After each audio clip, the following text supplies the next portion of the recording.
Hey everyone, and welcome to this edition of Just Parlays. I'm Jim Williams. With me is the man, the legend himself, Chris King. Chris, how you doing, buddy? Yesterday we had a lot of games, but not a lot of interesting ones. But the big boys are back, and so we're gonna have some fun today, huh? Yeah, I mean that's true. Yesterday we saw a lot of unexciting games, unless you like the Pirates and Marlins or the Royals and Tigers. I'm sure the aforementioned Scott Steen was thrilled to see the Royals actually win not one but two games yesterday as they swept the Tigers in a doubleheader.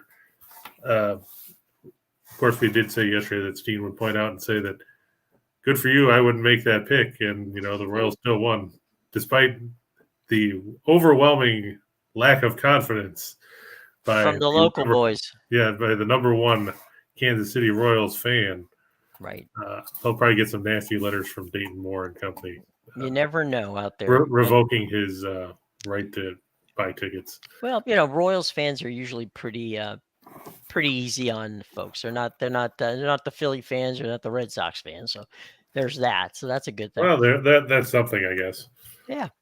Before we get started, and we're going to go to a matchup that Chris and I talked about that 2 months ago would have been very entertaining, the Astros and the Angels. But before we get there, let's pay some bills. Let's talk a little bit about our friends at BetMGM. Now, BetMGM is giving us this really fun situation, and that is it's a risk-free bet of up to $1,000. So what you do is you go into our show box below and you click on the link, and depending upon what state you're in, you get this opportunity. And remember that in some states you can do it if you're 18. In some states it's 21. And always bet responsibly, because we want you to be able to come back and spend some more cash and have some more fun, but don't overdo it, okay? Because that's not a good thing. All right, so BetMGM, promo risk-free up to $1,000. All the details in the show box below. Please be sure to take advantage of our friends at BetMGM. And remember, this is for first-time users only. Okay? All right, cool. All right, And so before also, Jim, I don't know if it's in the show box anymore or not because it used to be, but of course Scott and I both have premiums, and you can get all those too. I don't know if that's in the show box now. They changed platform. If it weren't in there, all you have to do is go to winnersandwhiners.com and you can find it. So we'll make sure that people know where to find them, because it's important. It's important that you get Chris's up-to-date stuff. All right. Like we said, Chris, 2 months ago, the Astros and the Angels, that would have been a game. But a funny thing happened over those 2 months. The Angels forgot what winning meant. And True. that is a problem. Yeah, and I forgot to update or re-upload the slide. The Astros are actually 56-29. They're 29-17 on the road. The Angels 38-49, 21-23 at home. So the Astros have won more times as the road team than the Angels have won at Angel Stadium this season. Not really a number you want. No, not at the Big A, which is they're about lighting up the Big A. Well, the only thing that's been getting lit up at the Big A lately is Angels pitching. Right, and that's a beautiful ballpark too, and it's one of those places where you surprisingly the Angels are among the league leaders in attendance every year, but of course the Dodgers have Dodger Stadium, which seats 50,000, so the Dodgers always win, but the Angels are always in that area, and they've got some really loyal fans, even though, as you say, they have not been playing good baseball. And looking at that, Luis Garcia, he's had some pretty decent starts as of late. Yeah, he's won his last 4 coming into this one. Meanwhile, on the flip side, you got Noah Syndergaard. I know Tim Earl, big fan of Syndergaard when he pitched for the Mets. Not sure what he thinks about him now. 2 things about Syndergaard. One, if you're in the interest of betting on stolen base props, go ahead and bet on anybody on the Astros, because Syndergaard has given up 21 stolen bases in 13 starts this year, 7 more than anybody else in the majors. So, Altuve, or, if you want to take Chas McCormick or Alex Bregman, any of those guys to get a steal, why not? I mean, last week in his last start, we saw the not fleet of foot Jesus Sanchez of the Marlins somehow steal a base. That guy runs the 40 and gets time with a sundial. I saw a game with Syndergaard when he pitched for the when he was pitching for the Mets, and Max Scherzer stole the base on him. There you go. That's just an indictment of how easy it is to steal a base. When you got a pitcher stealing on you, that's like Yadier Molina stealing a base. Oh man! And the other thing about Syndergaard is lately when he's pitched, the Angels don't score. They've scored 8 runs in his last 6 starts combined. 4 of those came in his 1 win in that stretch. He's 1-5. They were blanked twice in that stretch. Also scored 2 against Kansas City and 2 other games where they scored 1. Doesn't bode well when you can't score runs, especially when you're facing a Houston team that, they're not quite as prolific as they were in previous years. They don't have Jordan Alvarez right now, who's on the shelf. But they're a dangerous team nonetheless. They beat up right-handed pitching. The Angels 1-9 in their last 10 after scoring 5 or more in their last game. And Houston's won 50 of the last 73 meetings between these teams. So you're going back 4 or 5 years now. And Houston has picked up wins in more than 2/3 of the meetings. Well, I think you're getting a good price here at -120. Yeah. I mean, over the last 5 years, the Astros have been one of the best teams in baseball. Yeah, unfortunately for everybody. But Right. Drum banging aside, or I guess I should say garbage banging aside, they've done pretty well for themselves. Speaking of teams that have done well for themselves over the past few years, we're going to move on now to see the Giants against the Rockies. And, San Francisco has been up and down this year, but for some reason, they're still hanging around. That's true. And it's the Diamondbacks. Oh, the Rockies are at San Diego. That's okay. It's, they're facing a team that had San in their name. I got the division right. Okay, sorry about that. But yeah, it's the Diamondbacks. They did scratch out a 4-3 win yesterday. Mm-hmm. That put them all the way up to 9 games under 500. So congratulations to Torey Lovullo and the Diamondbacks for trying to give that game away in the 8th, but managing to escape with a 4-3 win. That loss dropped the Giants to 1 game above 500. So apparently that 107 or whatever wins the Giants had last year, clearly not the same team as we saw last year, as these guys are a year older, Scott and I talked about it last week. Brandon Belt and Brandon Crawford, and those guys, they're 34, 35 years old now. And they've had injury problems too. And the pitching hasn't been as good. Losing Gaussman probably hurt. I mean, Rodon has been good for the most part, but, DeSclafani's on IL. He's done for the year. Then you're trying to rely with Alex Cobb and Alex Wood, and nobody wants either one of those guys as near the front of their rotation. And now you're going to see Logan Webb, probably a good chance for them to get a stopper here. Webb, the Giants have won 20 of his last 22 starts at home, going back to last season. The Diamondbacks, not a great road team. And like I said last night in the free pick video I did about this game, Dallas Keuchel is the modern-day version of Eddie Harris from Major League. All you need to do is wait to see if he puts snot on the ball because, let's face it, he's not throwing anything good. He could rub it in that beard. Rye says he can't hear anything. Rye, are your speakers on? Because I think the sound is on. My sound is on. You can hear me, right, Tim? I can hear you fine. Okay. I wonder what's up then. Maybe if he logs out and logs back in. Tim told him to turn up his volume too, so Tim can apparently hear us. Hey, by the way, Tim Earl, if you want to pop on for a second, you can. We wanted to know whether or not you were still a fan of Noah Syndergaard, even though he had left your beloved New York Mets and had gone out west to pitch for the Angels. But you can let us know that's right. Horace Greeley, Noah Syndergaard. So if you still love Syndergaard, let us know either in the comments or pop on and say hi, one way or the other, because we'd like to know. Meanwhile, back at the Giants and the Diamondbacks. Does anybody like Dallas Keuchel at this point? Can we say raise your hand? Raise your hand. I don't. Can we say Dallas Keuchel's best days are behind him? I think that would be a fair thing to say. I mean, you look at his numbers, and he's gone basically off a cliff the last couple of years. He won the Cy Young, of course, back in 2015. Then he went 14-5 in 2017 with the Astros. Then he went 12-11. Then he went to Atlanta for a year. He was 8-8. The pandemic shortened season, he was 6-2 with the White Sox with a 1.99 ERA and 11 starts. Then last year he fell to 9-9. His ERA went to 5.28. And this year he's combined 2-6 with a 7.63 earned run average, and he's only averaging a little more than 4 1/3 innings to start, while walking almost as many guys as he strikes out. Hey, there's our good friend Tim Earl. Tim, how you doing, buddy? I'm doing good. How are you guys today? We're doing Good. well. We're doing well. We just we had the Angels game up just prior to you getting in there, and we were talking about Noah Syndergaard, and we said, "Gosh, I wonder where Tim Earl is, because he's a former Met. Maybe just maybe that Tim still has some love for Noah, who's having some trouble out on the West Coast."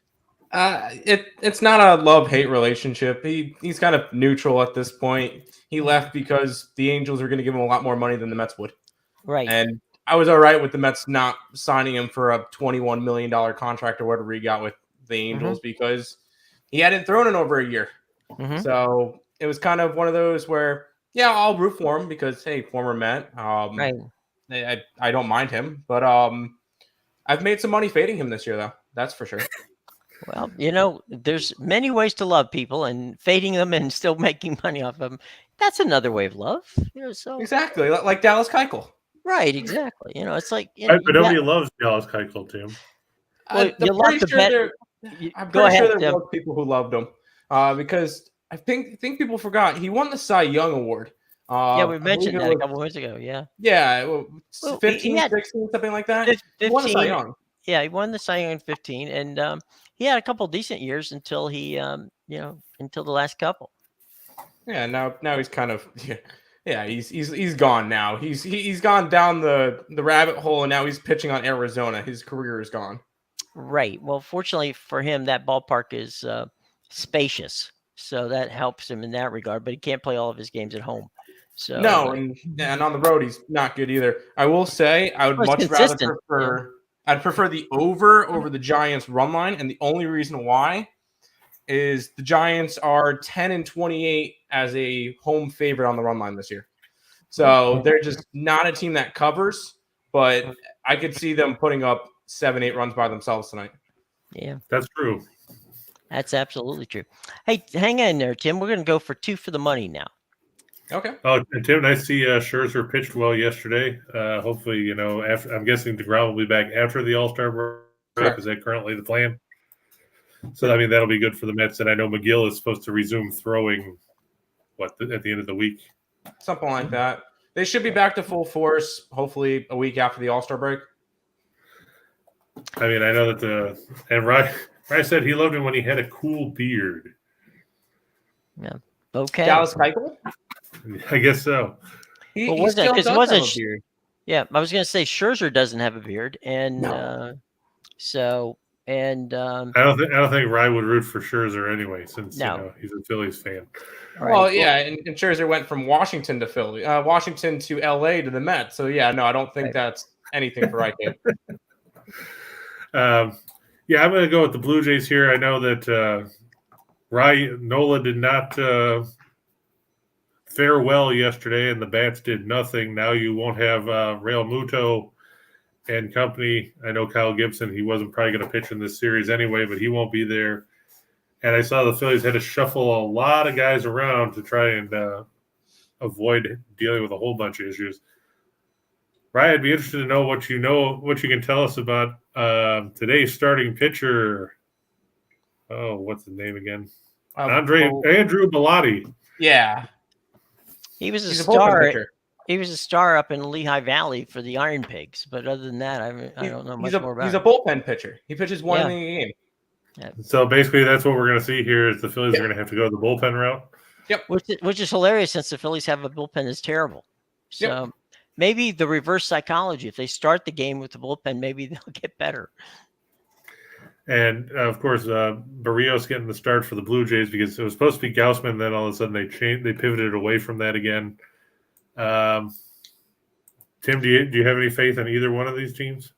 I'm on the Blue Jays, and it's just the lack of offense that you're going to get from Philadelphia, who's already been struggling, and now Real Muto and Bohm, which Bohm has been hot, and Real Muto has been bad as well. Twice the other day.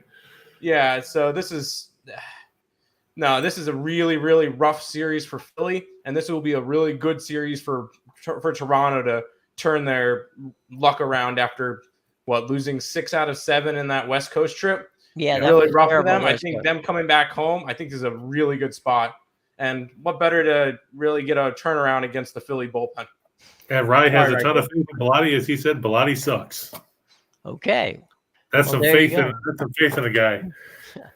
Spoken like a true Philadelphia Philly fans.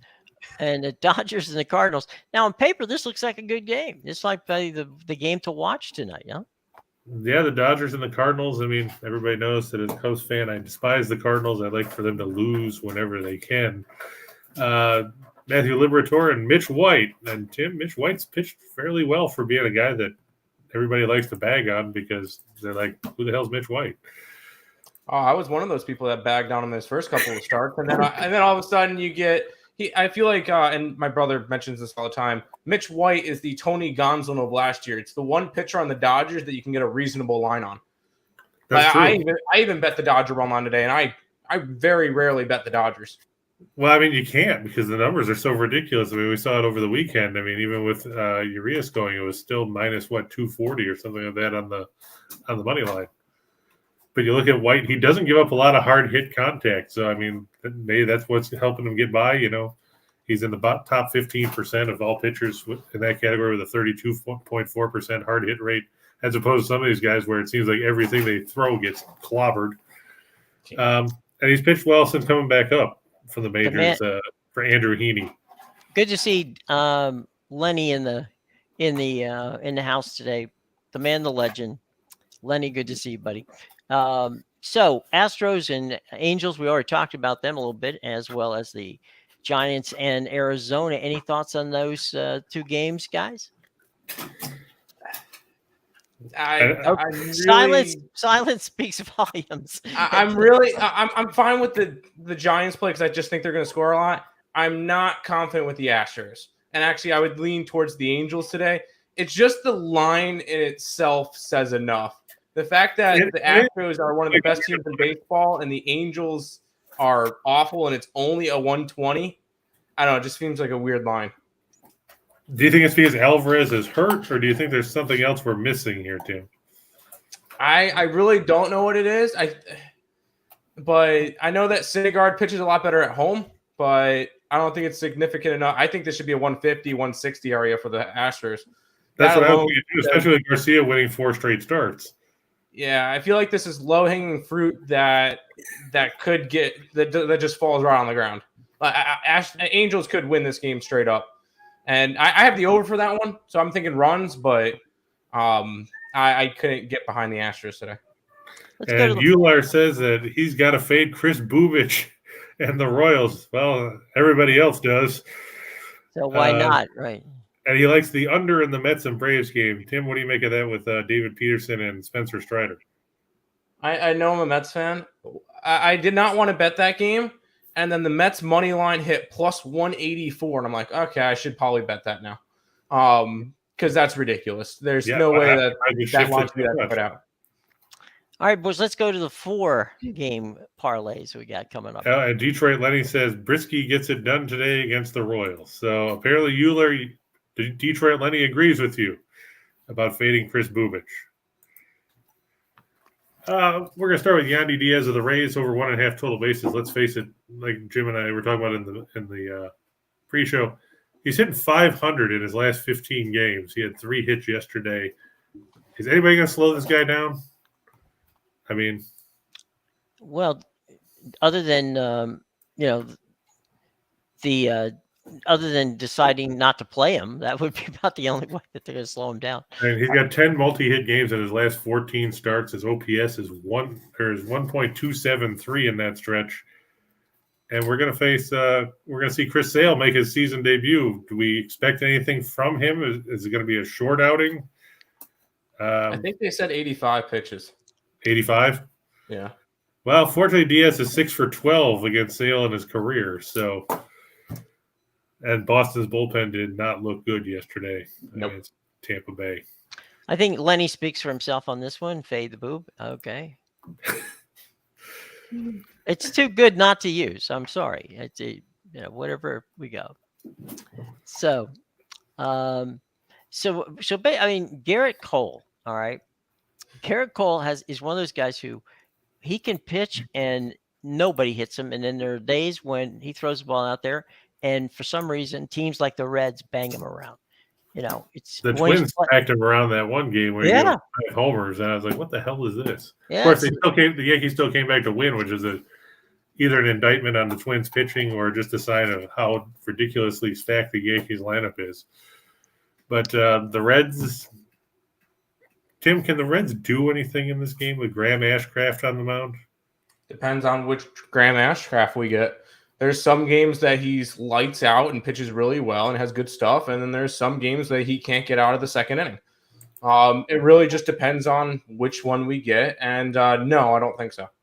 The one thing is that they just priced us out of the Yankees so much that I think that Garrett Cole over 18.5 outs, I think that's the best value you're going to be able to get on this game. Yeah, that or a strikeout prop, but even that's either one further down, but still, yeah.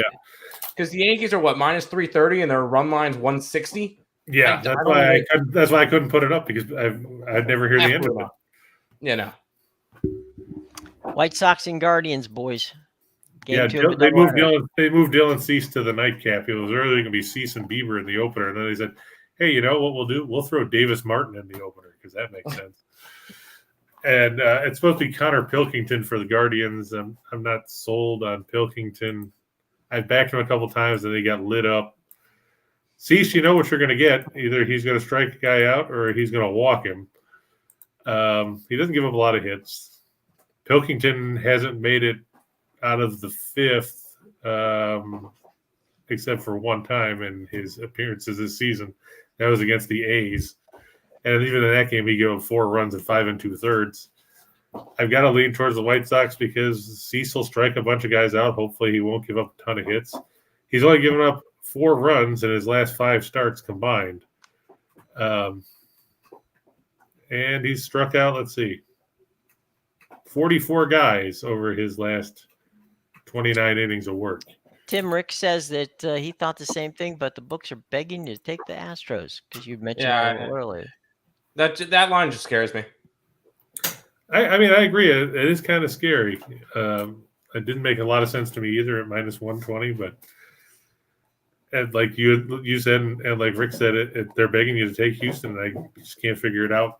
And maybe the books are just enticing us, and then Houston will find a way to win, and then they'll wonder why they set the line that low.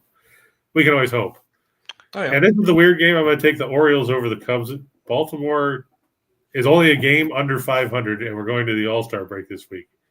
What in the world is going on in Charm City?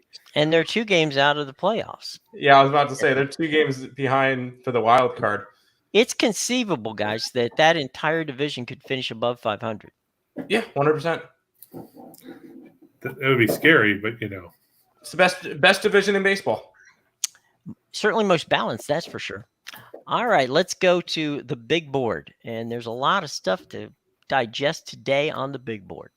Now, Tim, you're big on player props, right? You and Nick? No, not really. No? No, that's more of a Higgs thing. I'll look at them from time to time, but I really don't bet much player props. Sean does really like those player props. I kind of have no choice when it comes to putting up 10 things here. Otherwise, normally I wouldn't do it, but Andrew asked, why do the Angels suck so bad? That could be a show on itself. Yeah, we don't have enough time. But I will say this. I mean, I'm a friend and a fan of Joe Maddon's for many years. And if Joe couldn't get them going, then I don't think there's anybody out there that can. So. And Big X is here. Good to see Big X in the audience. How's it going there, Big X? Hopefully things going well for you as well. Yeah, and Marlo's in. Marlo's here. Yep, Marlo. Nude Sports Picks here. So we got a whole bunch of people. Say the Angels suck because they only have 3 quality players. Who's the third one? Yeah. Well, it'd be Trout, Ohtani, Ward. I would say Rendon, but he's injured and already suspended for the first 5 games next year. Yeah. But he's still getting paid. Oh, yeah.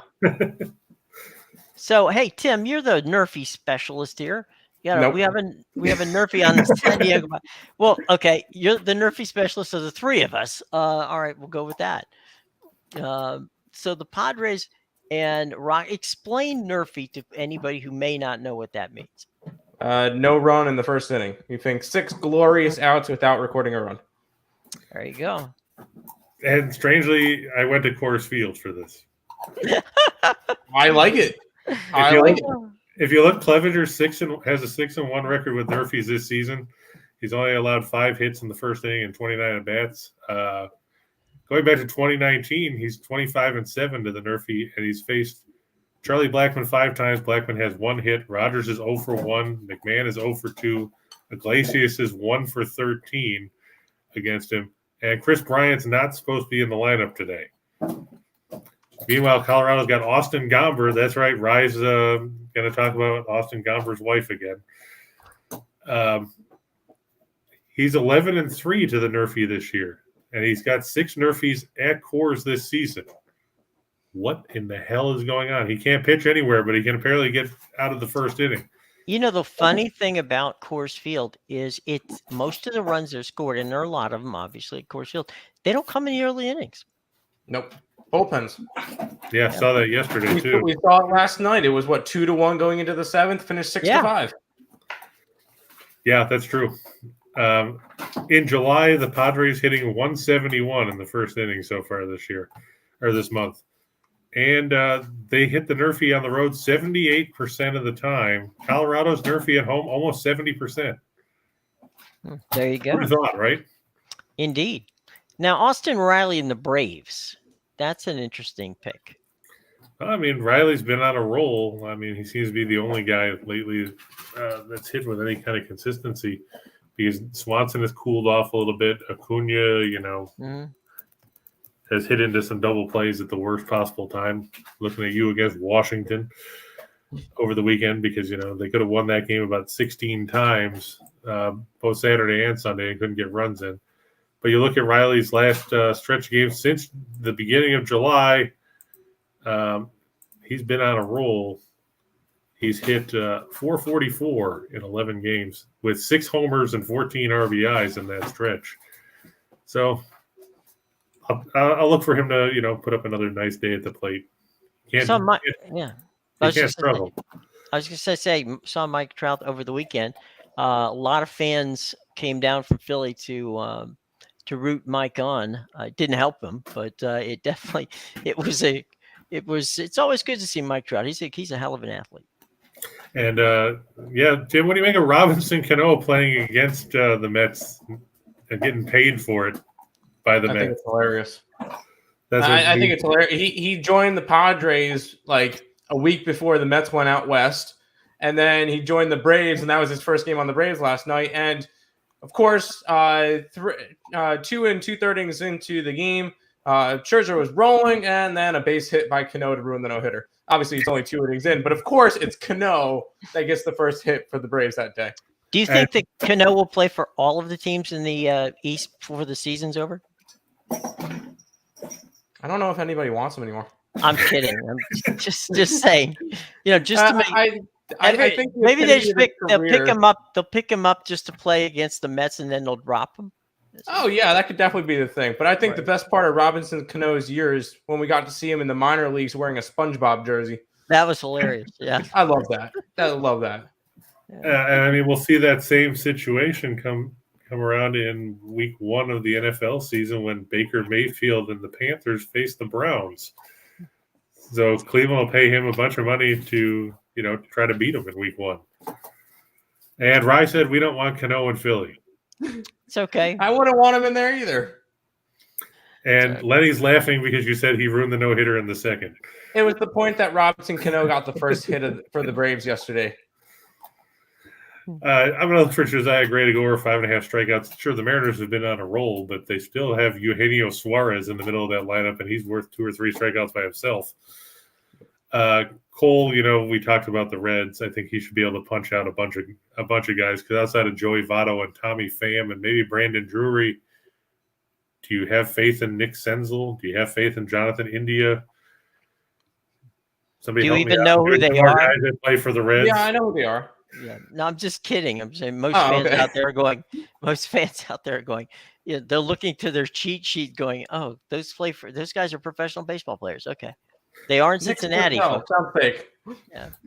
Nathan asking, should he parlay the Sox and the White Sox in the second game of the doubleheader in a parlay? Tim, do you have any faith in Boston tonight? Oh God, I don't know. I think we're gonna see runs. But I know Chris Sale's making his first start of the year, and then Corey Kluber is Corey Kluber. So I don't have faith in either side. That's what I was thinking. I took Boston yesterday because I thought that Bello would pitch better than Whistler, and I was on Tampa because Boston was coming off of a 4-game series with the Yankees, playing in Boston on the Sunday Night Baseball, a big comeback win, and then going down to Tropicana. That's true too. Very bad spot. About that, and I'm high on Boston. I think they have a shot to make the World Series. I'm high on Boston. There you go. Tim, what do you think of Art Vandelay pitching for the Brewers? Art Vandelay pitching for Jason Anderson? Jason Alexander, yeah. That's another game I stayed away from. I just cannot get this Brewers team right, and I cannot get the Twins right. So when they are facing each other, I don't think anybody can get the Twins right because it's like Roddy Piper used to say, just when you think you have all the answers, I change the questions. That's the Twins. Yep. I can't, whatever reason, I can't get the Brewers right, the Yankees right, and the AL Central. So I just stay away from those games. And Charlie Blackmon of the Rockies, I think he'll go over 1.5 total bases. Oh, yeah. It's plus money, the Padres not. Rye says he's on the Twins. Yeah, somebody's got to be there.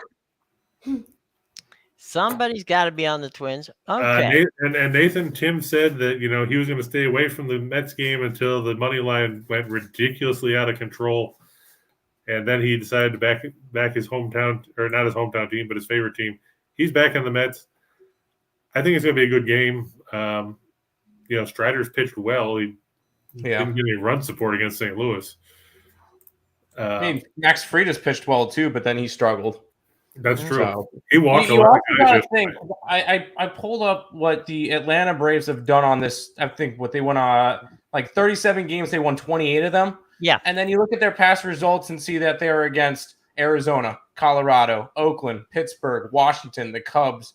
Sorry. Yeah, they lost Giants.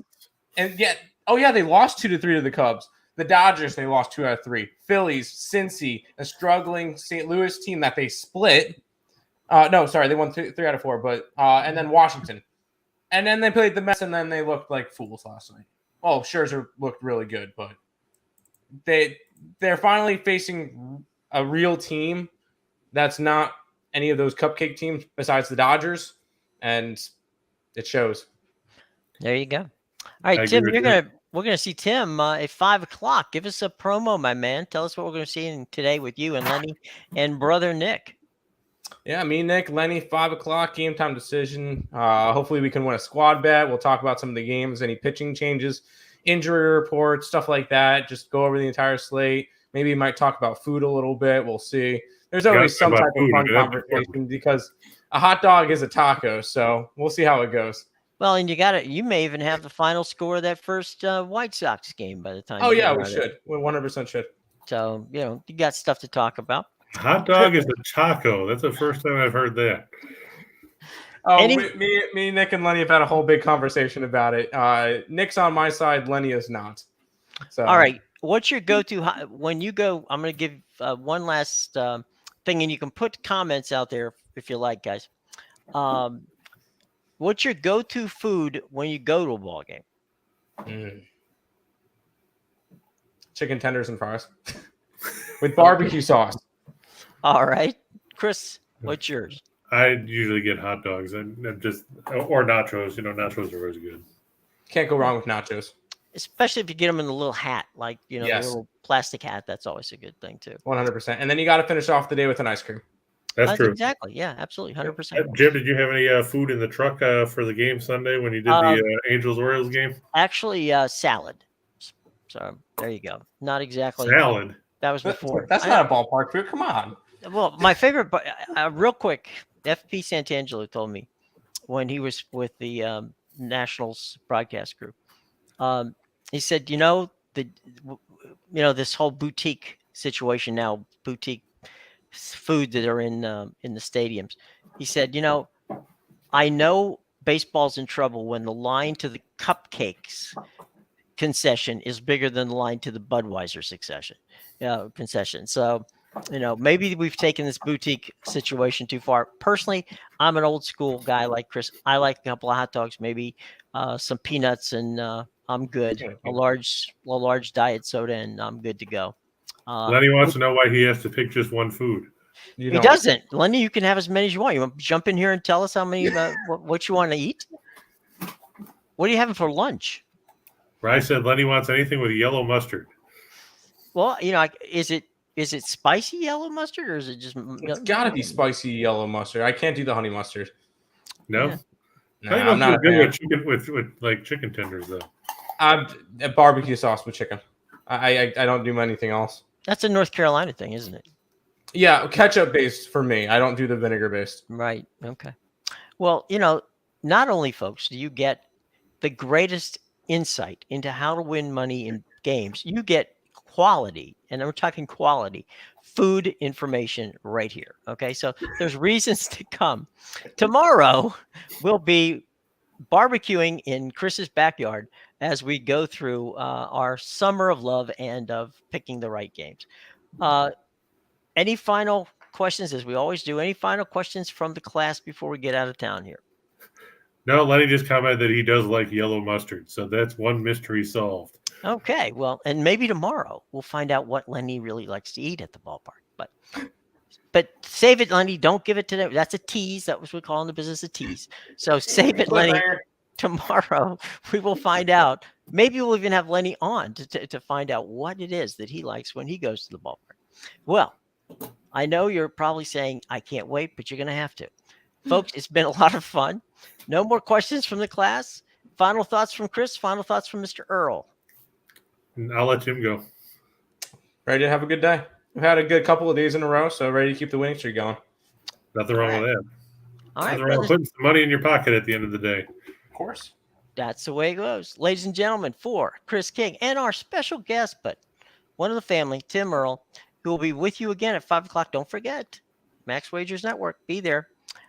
Be sure to smash that like button, hit the subscribe button, and of course, always the notifications. Also, be sure to take advantage of our Bet MGM deal, which is in our show box below, $1,000 on a free bet. Okay, so bet yourself with Bet MGM. Okay. All right, until tomorrow, everybody. For Mr. King and Mr. Earl, I'm Jim Williams saying so long. We will see you tomorrow, and we'll see Tim at 5.